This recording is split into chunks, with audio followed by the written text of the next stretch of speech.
दूर पहुंच गया। हेलो स्टूडेंट्स, बेटा हमने पिछली वीडियो में क्षितिज के का पाठ 6 किया है, प्रेमचंद के फटे जूते। आपको एवरी सैटरडे हिंदी की वीडियो मिलेगी, तो एक दिन में 2 वीडियो आपको मिलेंगी 2 चैप्टर्स की। तो क्षितिज का हमने पाठ 6 किया, प्रेमचंद के फटे जूते। अब मैं आपको आपकी दूसरी एक जो बुक है कृतिका की बुक का एक चैप्टर शुरू करवाऊंगी, क्योंकि क्षितिज के हमने 5 चैप्टर कर लिए हैं। तो अभी फ़िलहाल के लिए क्षितिज का काम मैंने वहीं रोक दिया है। अब मैं आपको कृतिका का काम करवाऊंगी। कृतिका में हमारे पास 3 चैप्टर हैं। आपकी बुक में 5 हैं, लेकिन 2 चैप्टर हमारे सिलेबस से कट चुके हैं। मैं आपको पहले ही बता रही हूँ ये बात। आप ध्यान से सुनना, फिर आप बच्चे कंफ्यूज हो जाते हो कि मैम ने फर्स्ट चैप्टर नहीं कराया, सेकंड चैप्टर नहीं कराया। ठीक है, कृतिका में 5 चैप्टर हैं, जिसमें से पहला पाठ इस जल प्रलय में वो आपके सिलेबस में नहीं है। हम 3 ही पाठ पढ़ेंगे। पाठ 2 मेरे संग की औरतें, पाठ 3 रीढ़ की हड्डी और पाठ 5 माटी वाली। बस ये हमारे सिलेबस में है। बाकी जो 2 चैप्टर हैं वो अब सिलेबस में नहीं है। तो जिन बच्चों के पास बुक्स हैं वो बुक में देखकर कंफ्यूज नहीं होंगे कि मैम ने पहला चैप्टर नहीं कराया, मैम आपने फर्स्ट चैप्टर नहीं कराया। ऐसे मेरे पास कमेंट बच्चों के आते हैं, मैम आपने ये चैप्टर नहीं कराया। बेटा आप वीडियो को ध्यान से सुनिए। मैं कुछ भी नया चैप्टर कराती हूँ तो पहले मैं पीछे का सारा आपको डिटेल पीछे वाली रिपीट करती हूँ। ठीक। दूसरा आपका कन्फ्यूज़न कि कृतिका का काम कहाँ करेंगे। आपको एक ही नोटबुक बनानी है, हिंदी की एक ही नोटबुक बनानी है। उसी में आपको व्याकरण का काम करना है, उसी में आपको कृतिका का और क्षितिज का काम करना है। कोई भी बच्चा अलग नोटबुक नहीं बनाएगा। 9th क्लास के सारे स्टूडेंट्स, चारों सेक्शन के स्टूडेंट्स सुने कि मैं हिंदी की एक ही नोटबुक बनानी है, अलग अलग नहीं बनानी। ठीक है, अब मैं अपना पाठ शुरू करती हूँ। हमारा अगला पाठ है, कृतिका का पहला चैप्टर है मेरे संग की औरतें। मेरे संग की औरतें, पाठ का नाम मैंने आपको दिखा दिया, मेरे संग की औरतें। पाठ की लेखिका है मृदुला गर्ग। पाठ की लेखिका का नाम है मृदुला गर्ग। इस पाठ में लेखिका मृदुला गर्ग ने उनके जीवन में जो जो औरतें आई, जो जो महिलाएं आई, उन महिलाओं ने उनके जीवन पर क्या छाप छोड़ी, किस तरह से उनको प्रभावित किया, इन सब का जिक्र उन्होंने एक एक करके किया है। मृदुला गर्ग जो एक सुप्रसिद्ध लेखिका हैं, उन्होंने बहुत प्रसिद्ध रचनाएं लिखी। उन्होंने अपना एक ये संस्मरणात्मक निबंध लिखा है हमारे सामने। संस्मरण का मतलब होता है किसी को याद करके लिखना। तो उन्होंने अपने जीवन में जो जो महिलाएं उनके संपर्क में आई, उन महिलाओं ने किस तरह उनके जीवन को प्रभावित किया, उनसे किस तरह के विचार उनके मिले, किस तरह से उन्होंने प्रत्यक्ष या अप्रत्यक्ष रूप से, डायरेक्ट इनडायरेक्ट किसी भी रूप में उनको जो प्रभावित किया, उसका वर्णन उन्होंने इस पाठ में किया है। एक एक करके ध्यान से पढ़ना है। बहुत सारे उनके जीवन में आने वाली महिलाओं का जिक्र इसमें आएगा, तो थोड़ा ध्यान से चैप्टर को पढ़ना है। ठीक है, मैं आपके सामने पाठ पढ़ रही हूँ, ध्यान से सुनेंगे। लेखिका अपनी नानी के व्यक्तित्व के बारे में सुनकर ही बहुत कुछ जान सकी, क्योंकि लेखिका की नानी लेखिका के जन्म से पूर्व ही संसार से जा चुकी थी। नानी की कहानियाँ लेखिका नहीं सुन सकी, परंतु लेखिका लोगों के लिए कहानियाँ लिखती है। लेखिका कहती है कि अपनी नानी के व्यक्तित्व के बारे में उसने केवल दूसरों से सुना था, उनसे वो मिली नहीं थी, क्योंकि उनके जन्म से पूर्व ही उनकी नानी का देहांत हो गया था। वो अपनी नानी से कहानियाँ नहीं सुन पाई, ये सौभाग्य उन्हें नहीं मिला, जबकि वो सब लोगों के लिए कहानियाँ स्वयं लिखती हैं। लेखिका की नानी के जीवन की कहानी भी रहस्यमयी है। लेखिका अपनी नानी के बारे में जो समझ सकी थी वह इस प्रकार था कि वे एक परंपरावादी, अनपढ़ और पर्दानशी महिला थी। लेखिका की नानी जो थी वो एक अनपढ़, पर्दानशी यानी पर्दा करने वाली, परंपरावादी यानी परंपराओं का पालन करने वाली, और पर्दानशी का मतलब है पर्दे में रहने वाली महिला थी। उनका विवाह एक ऐसे व्यक्ति से हो गया जो विलायती संस्कृति से बहुत अधिक प्रभावित था। मतलब इनके जो नाना थे लेखिका के, वो विलायती संस्कृति यानी अंग्रेजी संस्कृति से बहुत अधिक प्रभावित थे, अंग्रेजी संस्कृति के बहुत प्रभाव में रहते थे। जो विलाय थे उनके पति कैम्ब्रिज विश्वविद्यालय से बैरिस्ट्री पढ़कर आए थे और अंग्रेजी रहन सहन के अनुसार ही ज़िंदगी जीने लगे, पर नानी पर इसका कोई असर न हुआ था। वे अपने तरीके से ही जीवन जीती रही। इनके पति जो थे वो अंग्रेजी संस्कृति से काफ़ी प्रभावित थे। वो उसी तरह का रहन सहन अपना कल्चर उस तरह का अपनाते थे, अपना रहन सहन का ढंग। परंतु लेखिका की नानी को उनका ये व्यवहार प्रभावित नहीं कर सका। अर्थात लेखिका की नानी एक सच्ची देशभक्त थी। उन्हें अपनी भारतीय संस्कृति से ही लगाव था। उन्होंने अपने जीवन में कभी कोई अंग्रेजी संस्कृति का बदलाव नहीं लेकर आई। वो जैसे जीती थी अपना जीवन वैसा ही उसी तरीके से सादगी से जीती रही। अपना जो भारतीय संस्कृति उन्हें पसंद थी, जो परंपरा, जो रीति रिवाज, उसी के अनुसार वो अपना जीवन जीती थी। उन्होंने पति की जीवन शैली का कभी विरोध नहीं किया, मतलब उसे खुद को पसंद नहीं था, परंतु उसने अपने पति का भी कभी विरोध नहीं किया। जैसे रह रहे हैं रहते रहे। नानी ने मौत को करीब पाकर अपने पति से कहकर प्रसिद्ध क्रांतिकारी प्यारेलाल शर्मा को बुला लिया। तब घर के सभी लोग आश्चर्यचकित रह गए थे। वह अपनी बेटी की शादी किसी साहब से न करवाकर आज़ादी के सिपाही अर्थात स्वतंत्रता सेनानी से करवाना चाहती थी। अतः यह जिम्मा नानी ने क्रांतिकारी प्यारेलाल शर्मा को सौंप दिया। नानी की इस इच्छा के अनुसार किसे अनुमान लगाना मुश्किल नहीं है कि वे विचारों के स्तर पर अपने पति से भिन्न एवं आज़ाद विचारों वाली महिला थी। उनके मन में आज़ादी की भावना कूट कूट कर भरी हुई थी। यहाँ हमने इस पैराग्राफ में लेखिका की नानी के विषय में पढ़ा है। बेटा बुक मेरे पास भी इस टाइम पर नहीं है अवेलेबल। जो बुक मेरे पास है इसमें पूरा डिटेल में नहीं है चैप्टर, तो अभी आपके पास जितना मटेरियल मैं भेजूंगी उसमें से आप चैप्टर को पढ़ेंगे। हाँ, मैं इसको समझा आपको अच्छे से देती हूँ। पहले पैराग्राफ में हमें लेखिका की नानी के बारे में बताया गया है। लेखिका की नानी ने जब अपनी मौत को करीब पाया तो उन्होंने अपने पति के मित्र प्यारेलाल शर्मा, जो एक क्रांतिकारी थे, एक स्वतंत्रता सेनानी थे, उन्हें बुलवाया। यह जानकर घर के सभी लोगों को आश्चर्य हुआ कि जो महिला हमेशा पर्दे में रहती है, अपने पति से भी ठीक से बात नहीं करती, वो एक पराये पुरुष से मिलना चाह रही है, तो आखिर क्या बात है। जब उनके पति के मित्र प्यारेलाल शर्मा को बुलाया गया तो उन्होंने उनके सामने अपनी एक इच्छा रखी कि मेरी अंतिम इच्छा है कि मेरी बेटी की शादी आप किसी अंग्रेज़ सिपाही से ना कराकर किसी आज़ादी के सिपाही अर्थात स्वतंत्रता सेनानी से करवाएं। इस बात से हम अनुमान लगा सकते हैं कि उनके विचार अपने पति से कितने अलग थे। उनके पति जो एक अंग्रेज संस्कृति को मानते थे और लेखिका की नानी के अंदर आज़ादी की भावना, स्वतंत्रता की भावना, देशभक्ति की भावना कूट कूट कर भरी हुई थी।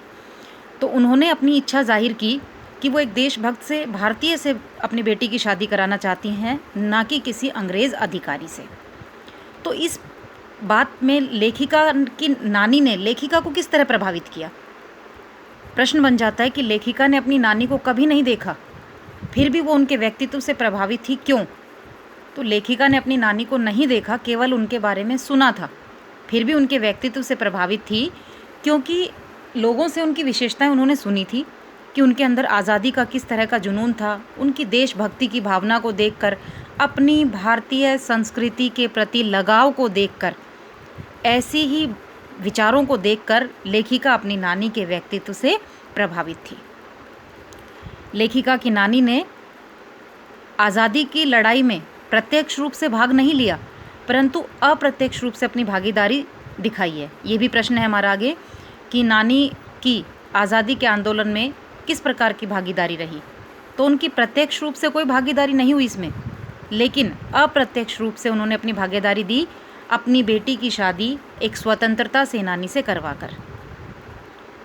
वो खुद पर्दे में रहती थी, कभी बाहर नहीं निकलती थी, तो खुद आज़ादी के आंदोलन में भले ही भाग ना लिया हो, परंतु अपनी बेटी के लिए एक स्वतंत्रता सेनानी को वर के रूप में चुनना, ये भी उनकी देशभक्ति की भावना ही थी, आज़ादी का जुनून था। तो इस प्रकार लेखिका की नानी ने लेखिका को प्रभावित किया। हमने लेखिका की नानी के बारे में पढ़ा। ध्यान रखना है, मैं बार बार बोल रही हूँ, 5-6 महिलाओं का जिक्र इसमें आएगा, तो आपको सबका अलग अलग व्यक्तित्व, अलग अलग चरित्र ध्यान रहना चाहिए। हमने उनकी नानी के बारे में पढ़ा। आगे हम पढ़ेंगे लेखिका की माँ के विषय में। लेखिका की माँ का विवाह एक पढ़े लिखे होनहार युवक से हो गया, जो स्वतंत्रता सेनानी भी था। आज़ादी के आंदोलन में सक्रिय रहने के कारण उन्हें ICS की परीक्षा में बैठने से रोक दिया गया था। वो आज़ादी के आंदोलन में सक्रिय रूप से भाग लेते थे, जिसके कारण उन्हें उनकी पढ़ाई में ICS की जो परीक्षा वो दे रहे थे उसमें बैठने से रोक दिया गया था। लेखिका की माँ दुबली पतली एवं नाजुक थी। उन्हें खादी की साड़ी पहननी पड़ती थी, जो उनसे बड़ी मुश्किल से संभल पाती थी। लेखिका के पिता के पास कोई पुश्तैनी धन भी नहीं था। पिता खाली हाथ थे, परंतु माँ की ईमानदारी, सुंदरता, नज़ाकत और सहाबी खानदान के कारण परिवार के लोग प्रभावित थे। लेखिका ने अपनी माँ के व्यक्तित्व के बारे में बताया कि उनकी माँ जो थी वो बहुत नाजुक सी थी, अर्थात इसलिए क्योंकि उनके पिता जो थे यानी लेखिका के नाना, वो अंग्रेज़ी अधिकारी थे, अंग्रेज़ों के यहाँ कार्य करते थे। अच्छी उनकी नौकरी थी, सहाबी ख़ानदान था उनका, सहाबों वाला।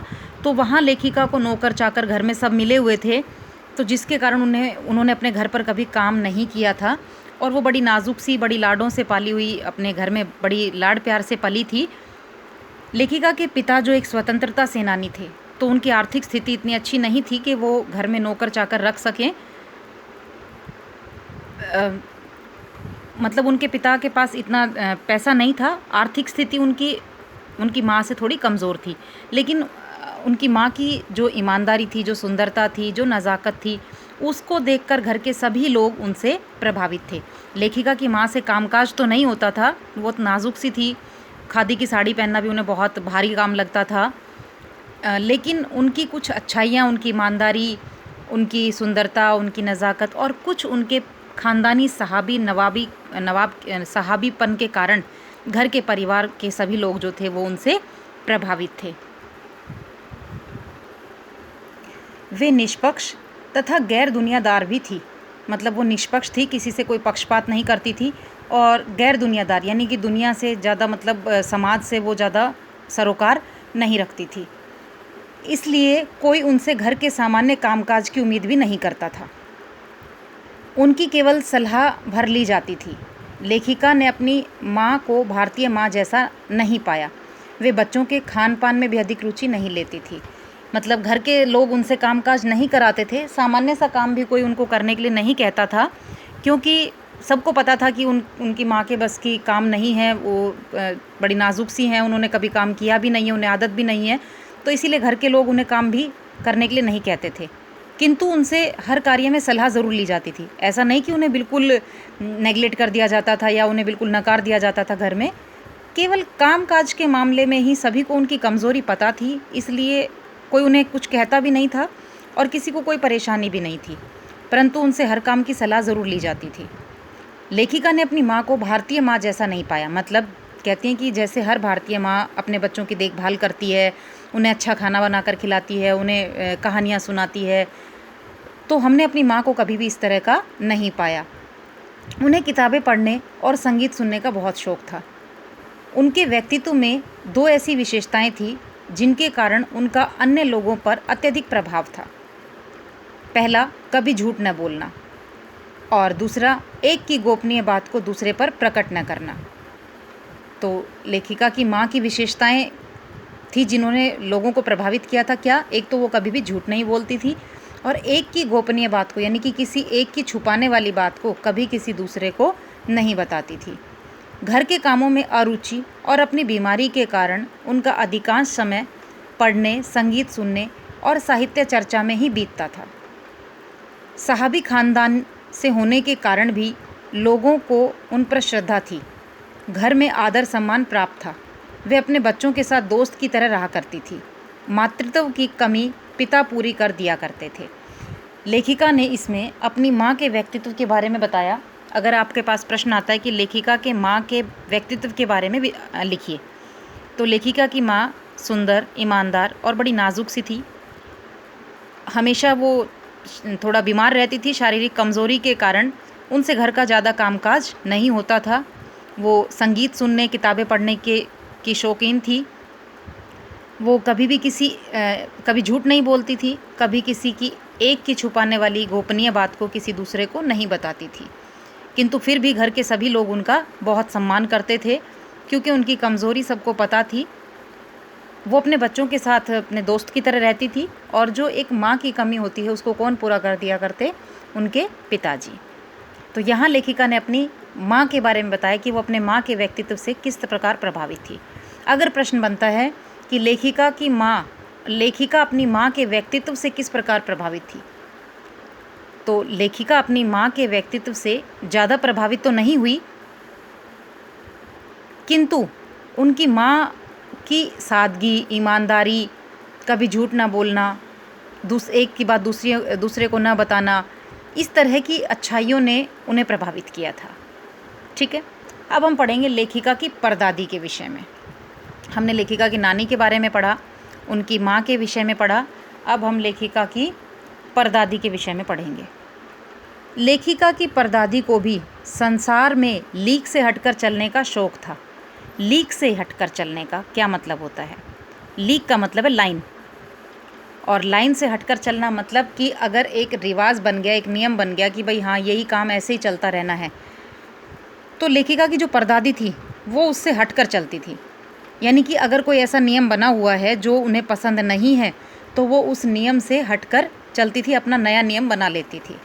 लीक से हटकर चलने का मतलब है अपने विचारों से अपना रास्ता बनाना, ना कि किसी दूसरे ने जो हमें विचार दे दिए, जो कह दिया, उसी के अनुसार उस पर चलते रहना। तो इनकी परदादी की सबसे बड़ी विशेषता थी कि वो लीक से हटकर चलने का शौक़ रखती थी, कि जो सब कह रहे हैं ठीक, अगर वो अच्छा है, समाज के लिए फ़ायदेमंद है तो ठीक है, अगर वो उनके नज़रिए से गलत है तो वो उससे हटकर चलती थी। उन्होंने लेखिका की माँ के लिए लड़की की मन्नत मांगी। यहाँ लेखिका की परदादी का जिक्र है, ना कि दादी का। अब सोचो कि दादी से भी पुरानी है परदादी, तो उनके विचार देखिए कि पहले के ज़माने में तो विचार होता था कि लड़कियों को बोझ समझा जाता था, ज़्यादातर होता था कि बेटा ही होने की मन्नत मांगी जाती थी, लड़का ही सबको चाहिए होता था घर में। लेकिन लेखिका की परदादी जो इतनी बुज़ुर्ग थी, तो उस ज़माने में भी उनके अंदर इतना ज्ञान था कि वो लड़का और लड़की में किसी प्रकार का कोई भेदभाव नहीं करती थी, बल्कि उनके मन में लड़कियों के प्रति सम्मान और लगाव की भावना ज़्यादा थी। इसीलिए उन्होंने लेखिका की माँ के लिए, यानी अपने पोते की बहू के लिए, पहले बच्चे के रूप में लड़की पैदा होने की मन्नत मांगी थी। भगवान ने उनकी ऐसी सुनी कि एक के बाद एक 5 लड़कियाँ हुई। परदादी के विषय में यह प्रसिद्ध था कि भगवान उनकी ज़रूर सुनता है। उनकी मन्नत का कारण लोगों को समझ में नहीं आया, अतः वह रहस्य बनकर रह गया। कहते हैं कि लेखिका की माँ के लिए उन्होंने बेटी होने की मन्नत मांगी, तो एक नहीं पूरी 5 बेटियाँ, यानी लेखिका हर 5 बहनें थी और एक इनका भाई था। लेखिका हर 5 बहनें और एक भाई था। तो लेखिका की परदादी के मन्नत का ऐसा असर हुआ कि ये 5 बहनें हुई। उन्होंने ऐसी मन्नत क्यों मांगी, इसके विषय में कोई भी नहीं समझ पाया। अनुमान लगाया जाता है कि इसके 2 ही कारण हो सकते हैं। एक तो परदादी के मन में लड़का लड़की के प्रति कोई भेदभाव की भावना नहीं थी, दूसरा वो समाज के लोगों की सोच में एक परिवर्तन लाना चाहती थी, जो लड़कियों के विषय में उस समय पर लोगों की सोच बनी हुई थी। आगे पढ़ते हैं। लेखिका की माँ जी परदादी का प्रभाव इतना अधिक था कि एक चोर का भी हृदय परिवर्तन हो गया। एक बार की घटना है, जब घर के सभी लोग घर से बाहर एक बारात में गए हुए थे। ये घटना लेखिका की परदादी के जीवन में घटी कि लेखिका की परदादी ने अपने व्यवहार से, अपनी विनम्र स्वभाव से, अपनी सहनशील भावना से एक चोर का भी हृदय परिवर्तन कर दिया। उससे संबंधित एक घटना हमारे सामने आ रही है, सुनना। घर के सभी लोग घर से बाहर एक बारात में गए हुए थे, तो लेखिका की माँ जी शोर शराबे से बचने के लिए दूसरे कमरे में जाकर सो गई। तभी चोर सेंध लेकर यानी सीढ़ी लगाकर उसी कमरे में घुस गया। जिस कमरे में दादी सो रही थी परदादी, उसी कमरे में चोर घुस गया, जिसमें माँ जी सोई हुई थी। माँ जी ने पूछा, कौन? चोर बोला, जी मैं। माँ जी ने उससे पानी पिलाने के लिए कहा और अपना खाली लोटा उसे पकड़ा दिया। कुएं से पानी भरने के लिए कहते हुए उन्होंने उसे हिदायत दी कि लोटे के मुंह पर कपड़ा कस कर बांधियो और तरीके से छानियो। मतलब लेखिका की परदादी ने चोर से कहा कि कौन? तो चोर ने हड़बड़ाहट में बोल दिया, घबराहट में, कि जी मैं। तो उन्होंने कहा कि मुझे प्यास लगी है, मुझे पानी पिला दे, और देख कपड़ा तरीके से बांध के रखियो और तरीके से छानियो। तो चोर घबरा गया कि परदादी को इस उम्र में अंधेरे में भी मेरे मुंह पर बंधा कपड़ा कैसे दिख गया, जबकि दादी लोटे पर कपड़ा बांधने की बात कर रही थी, क्योंकि कुएं में से पानी निकालते टाइम कचरा वगैरह उसमें आता है कुएं के पानी से। वो लोटे के मुंह पर कपड़ा बांधने की और पानी को तरीके से छानने की बात कह रही थी, जबकि चोर ने सोचा कि वो उसके मुंह पर जो कपड़ा बंधा हुआ है और जो उसने अपनी पोटली में थोड़ी सी भांग दबाकर रखी हुई है जिससे वो लोगों को बेहोश कर सके, उसे तरीके से छानने की बात कर रही है। तो चोर घबरा गया। यह सुनकर चोर घबरा गया। वह अकबकाकर घबरा कर पानी भरने चला गया। चोर कुएं से पानी लेकर आया। माँ जी ने आधा लोटा पानी खुद पी लिया और आधा चोर को पिला दिया। उसके साथ माँ बेटे का संबंध बना लिया और कहा, अब तू चाहे चोरी कर या खेती। चोर उसी दिन से चोरी का धंधा छोड़कर खेती करने लगा। चोर लोटे में पानी ले आया। उसने माँ जी से कहा कि लो मैं पानी ले आया। तो माँ जी ने कहा कि चोर ने हड़बड़ाहट में सच बोल दिया कि मैं चोर हूँ, क्या मेरे हाथ का पानी पी लोगे? तो माँ जी ने कहा कि अब हमने एक लोटे से पानी पी लिया तो अब हम माँ बेटे हो गए, अब चाहे बेटा चोरी करे या बेटा खेती करे। तो दादी के इस सहनशील व्यवहार ने एक चोर का हृदय परिवर्तन कर दिया। अगर दादी शोर मचाती, पुलिस को बुलाती, चोर को डराती धमकाती, तो शायद उसका ये हृदय परिवर्तन कभी भी नहीं होता। यहाँ से एक प्रश्न बनता है हमारा कि डराने धमकाने और उपदेश देने की बजाय क्या सहज भाव से भी किसी को सही रास्ते पर लाया जा सकता है? तो उस प्रश्न में आपको इस घटना के विषय में लिखना है कि हाँ, बिना डराए धमकाए सहज भाव से भी हम किसी को सही रास्ते पर ला सकते हैं। कहानी से संबंधित घटना का वर्णन कीजिए, तो आपको उस प्रश्न में इस घटना को लिखना है। ठीक है। आगे है हमारे पास लेखिका के घर का वातावरण। हमने लेखिका की नानी के विषय में पढ़ा, लेखिका की माँ के विषय में पढ़ा, परदादी के विषय में पढ़ा। अब हम पढ़ेंगे कि लेखिका के घर का माहौल कैसा था। लेखिका के घर में सभी को निजी स्तर पर अपने तरीके से जीवन जीने की छूट थी। किसी की चिट्ठी भी कोई दूसरा नहीं खोलता था और न तो कोई किसी से पूछता था कि उसमें क्या लिखा है। इन्हीं सब कारणों से लेखिका और उसके 3 भाई बहन लेखन के क्षेत्र में प्रवेश कर पाए। लेखिका ने अपने घर का वातावरण बताया है कि उनके घर में सभी को अपना निर्णय लेने का स्वयं अधिकार था। कोई किसी पर अपना निर्णय नहीं थोपता था। यहाँ तक कि कोई किसी की चिट्ठी भी पढ़कर खोलकर नहीं देखता था कि किसके नाम क्या आया है। सबको अपने निजित्व दायरे को बनाए रखने का अधिकार था, यानी कि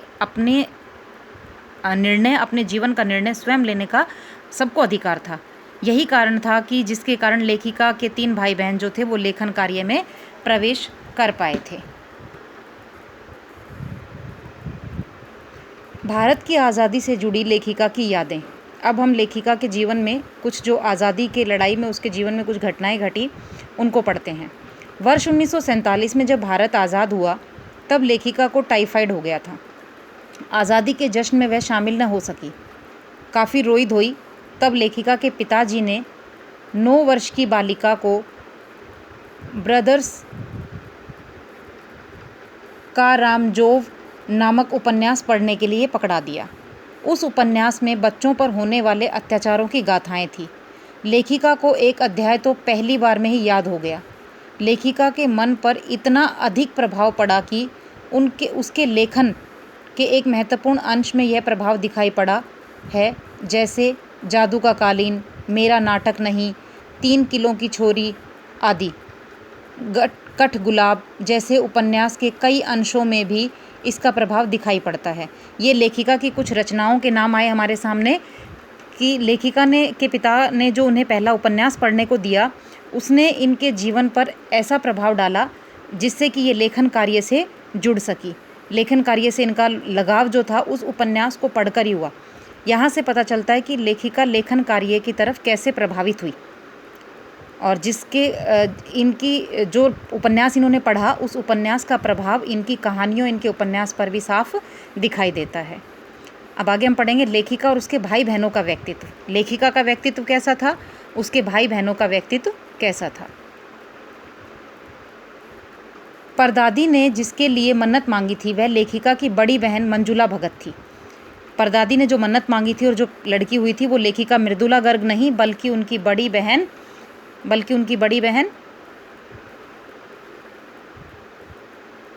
मंजुला भगत थी, जिनका घर का नाम रानी था।